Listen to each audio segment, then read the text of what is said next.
ওং নমঃ শিবায়। ওং নমঃ শিবায়। ওং নমঃ শিবায়। হর হর মহাদেব। জয় শিবশম্ভু। নমস্কার সকল দর্শক ও শ্রোতা বন্ধুদের আমার চ্যানেলের পক্ষ থেকে সকলকে স্বাগত জানাই। আশা করছি ঈশ্বরের আশীর্বাদে আপনারা সকলেই ভালো আছেন, আমিও বেশ ভালো আছি। বন্ধুরা, 2025 সালের মহাশিবরাত্রি। মহাশিবরাত্রি কবে পড়েছে, দিনক্ষণ, সঠিক সময়, 4 প্রহরে জল ঢালার সময়, শুভ মুহূর্ত সব কিছু নিয়ে আমি একটা ভিডিও পোস্ট করেছি, তোমরা চাইলে সেখান থেকে দেখে নিতে পারো। প্রতি বছর ফাল্গুন মাসে কৃষ্ণ চতুর্দশীতে মহাশিবরাত্রি উপোস পালন করা হয়। এবছর অর্থাৎ 2025-এ 26শে ফেব্রুয়ারি বুধবার মহাশিবরাত্রি পালিত হবে। বন্ধুরা, এই মহাশিবরাত্রি বা শিবরাত্রির ব্রত মাহাত্ম্য কী? আজকের আমার আলোচনার বিষয় এটি, শিবরাত্রির ব্রত মাহাত্ম্য। এই শিবরাত্রির ব্রত মাহাত্ম্য শ্রবণে বা পাঠ করলে শুভ ফল প্রাপ্তি হয়, সাথে সাথে মহাদেবের আশীর্বাদ প্রাপ্তিও লাভ করা যায়। পুরাকালের এক কথা, তখন কৈলাস পর্বতের শিখর ছিল সর্বরত্নে অলঙ্কৃত, ছায়া সুনিবিড়, ফুলে ফলে শোভিত বৃক্ষ, লতা ও গুল্ম ঢাকা, পারিজাত সহ অন্যান্য পুষ্পের সুগন্ধে চারিদিক থাকত আমোদিত। এখানে সেখানে দল বেঁধে নৃত্য করে বেড়াতো অপ্সরারা, ধ্বনিত হতো আকাশ গঙ্গার তরঙ্গ নিদান, ব্রহ্মর্ষিদের কণ্ঠ থেকে শোনা যেত বেদধ্বনি। এই কৈলাস শিখরেই শিব ও পার্বতী বাস করতেন।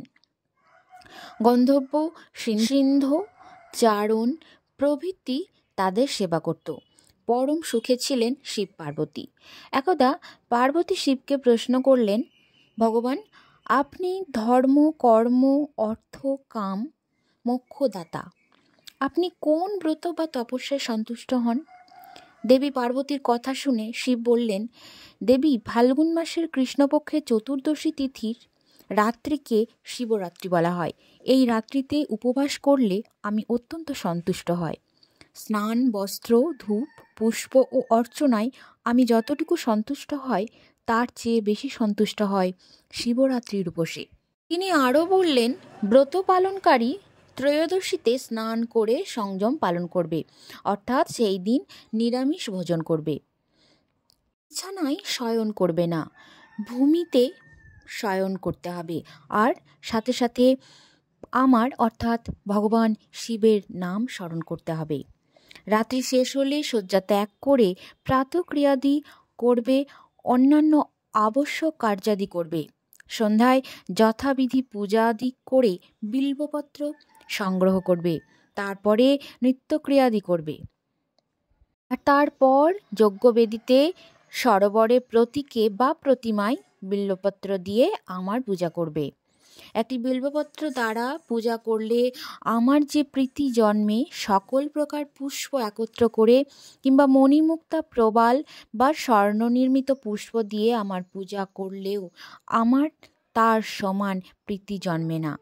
প্রহরে প্রহরে অর্থাৎ 4 প্রহরে বিশেষভাবে স্নান করিয়ে আমার পূজা করবে।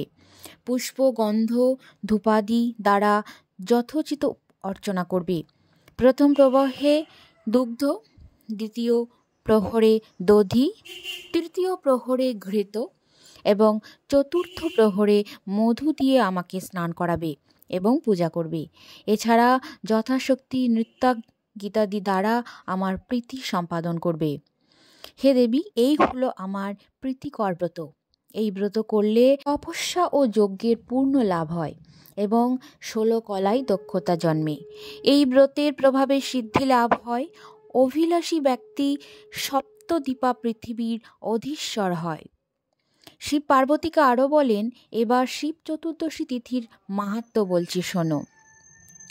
একদা সর্বগুণযুক্ত বারাণসীপুরীতে ভয়ঙ্কর এক ব্যাধ বাস করত। বেটে খাটো ছিল তার চেহারা, আর তার গায়ের রং ছিল কালো। চোখ আর চুলের রং ছিল কট্টা। নিষ্ঠুর ছিল তার আচরণ। ফাঁদ, জাল, দড়ির ফাঁস এবং প্রাণী হত্যার মতো নানা রকম হাতিয়ারে পরিপূর্ণ ছিল তার বাড়ি। একদিন সে বনে গিয়ে অনেক পশু হত্যা করল। তারপর নিহত পশুদের মাংসভার নিয়ে নিজের বাড়ির দিকে রওনা হলো। পথে শ্রান্ত হয়ে সে বনের মধ্যে বিশ্রামের জন্য একটি বৃক্ষমূলে শয়ন করলে এবং একটু পরেই নিদ্রিত হলো। সূর্য অস্ত গেল, এলো ভয়ঙ্কর রাত্রি। ব্যাধ জেগে উঠল। ঘোর অন্ধকারে কোনো কিছুই কারো দৃষ্টিগোচর হলো না। অন্ধকারে হাতড়ে হাতড়ে সে একটি শ্রীফল বৃক্ষ অর্থাৎ বিল্ব বৃক্ষ পেল। সেই বিল্ব বৃক্ষে সে লতা দিয়ে তার মাংসভার বেঁধে রাখল। বৃক্ষতলে হিংস্র জন্তুর ভয় আছে এই ভেবে সে নিজেও ওই বিল্ব বৃক্ষে উঠে পড়ল। শীতে ও ক্ষুধায় তার শরীর কাঁপতে লাগলো। এভাবে সে শিশিরে ভিজিয়ে জেগে সেই সারা রাত্রি কাটালো। দৈববশত সেই বিল্ব বৃক্ষ মূলে ছিল আমার অর্থাৎ শিবের একটি প্রতীক। তিথিটি ছিল শিব চতুর্দশী। আর ব্যাধও সেই রাত্রি কাটিয়েছিল সেই উপবাসে। তার শরীর থেকে আমার প্রতীকের উপর হিম বা শিশির ঝরে পড়ছিল। তার শরীরের ঝাঁকুনিতে বিল্বপত্র পড়ছিল আমার প্রতীকের উপর। এইভাবে উপবাসে বিল্বপত্র প্রদানে এবং শিশির স্নানে নিজের অজান্তেই ব্যাধ শিবরাত্রি ব্রত করে ফেলল। দেবী তিথি মাহাত্ম্যে কেবল বিল্বপত্রে আমার যে প্রীতি হয়েছিল, স্নান পূজা বা নৈবেদ্য দিয়েও সে প্রীতি সম্পাদন সম্ভব নয়। তিথি মাহাত্ম্যে ব্যাধ মহাপুণ্য লাভ করেছিল। পরদিন উজ্জ্বল প্রভাতে ব্যাধ নিজের বাড়িতে চলে গেল। কালক্রমে ব্যাধের আয়ু শেষ হলো।